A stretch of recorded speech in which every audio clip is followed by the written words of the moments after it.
Hello, I'm James Hartigan, and this is the PokerStars Daily Roundup from EPT Vienna. So, day 4 of the main event is in the books. We start today with 50 players. Our objective, play 5 full levels or get down to the final 16. The day's proceedings kicked off with congratulations for EPT9 Deauville runner-up Walid Bou Habib for taking down the 2K side event last night. This serial qualifier and EPT regular had this to say about his Vienna experience. It was quite a good surprise really to win the 2K event here.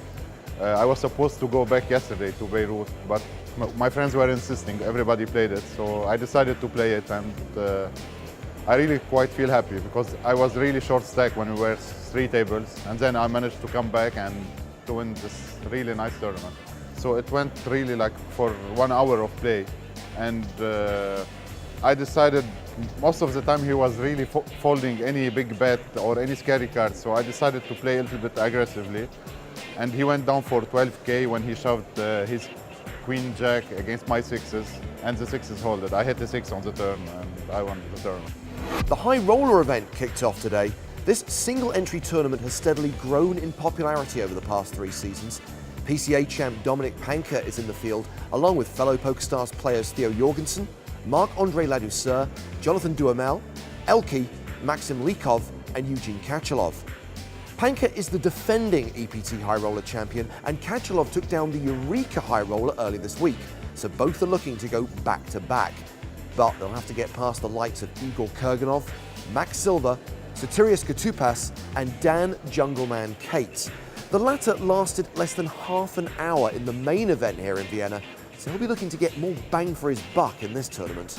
We managed to catch up with Nick O'Hara from the EPT floor staff to discuss the difference in looking after high roller events compared with smaller buy-in tournaments. I think the big difference between running an EPT high roller compared to the EPT main event is, I think in the beginning of the EPTs, on the day ones, there's a very calm, fun atmosphere in the room that on the high roller, straight from the off, there seems to be a more intense atmosphere amongst the players. The technical knowledge that the players have in the high roller is, I mean, they know as much as we know, and they question our procedures quite often and our rules, and they test us probably a lot more than any other tournament that would be within the EPT.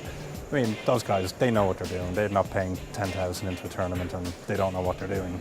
So, let's focus on the main event. The final 50 arrived at the Hofburg Palace today with one aim in mind: survive day 4 and make it to day 5 and the final 2 tables. Well, Jonathan Roy was many people's favourite to make a deep run here, but he lost a big flip on the very first hand of the day, eliminated by Timo Futzenreuter.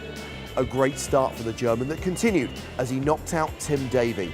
Shortly after, another Brit, Jack Salter, failed to turn around his fortunes when he ran ace-7 into Umberto Vitiliano's pocket 10s. Bussman eliminated Michel Abacassis before he fell himself, and then another old-school player, Marcel Lusk, joined him on the sidelines. The Team Pro's pocket aces were cracked by Futzenreuter, who made a straight with 6-7. Robert Haig and Anatoly Filatov have entertained on the feature table this week. Both ultimately fell short of day 5.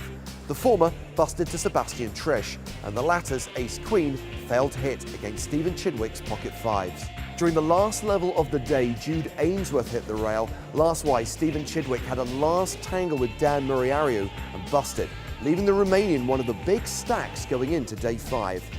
Well, let's have a quick look at a hand from the late stages of the day. It starts with Lodden, Kovac and Luzi going to the flop. Lodden bets, Kovac calls, and Luzi shoves. Lodden folds, and Kovac calls. Johnny said flush draw when he pointed at Stevie, and then Stevie turned his cards over.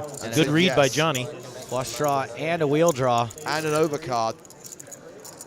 Top pair, the hand for Kovac, so Luzi not in terrible shape at all. Plenty of outs. And I would have guessed that Johnny had. He's actually ahead. He is a statistical favorite, even though a pair of kings is ahead for now. Maybe we'll hear Johnny say what he had.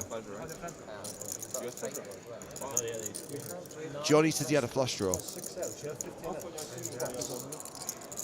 Yeah, he just pointed to Stevie and said, I thought he had ace-king. Luzi no longer the favorite. And he's going to be bust, though, if he doesn't see an ace-3 or spade on the river. Is this too many outs syndrome? Well, there's 2 less outs. Oof. If Johnny also had a flush draw. The board bricks out. So 17 players remain. If you want to check who they are, if you want to view their stacks, go to the PokerStarsBlog.com and follow them on Twitter @PokerStarsBlog. Tomorrow, the final 17 play down to the final 8. Our live coverage starts on Friday, the 28th of March at noon Central European Time on the PokerStars YouTube channel and at PokerStars.tv.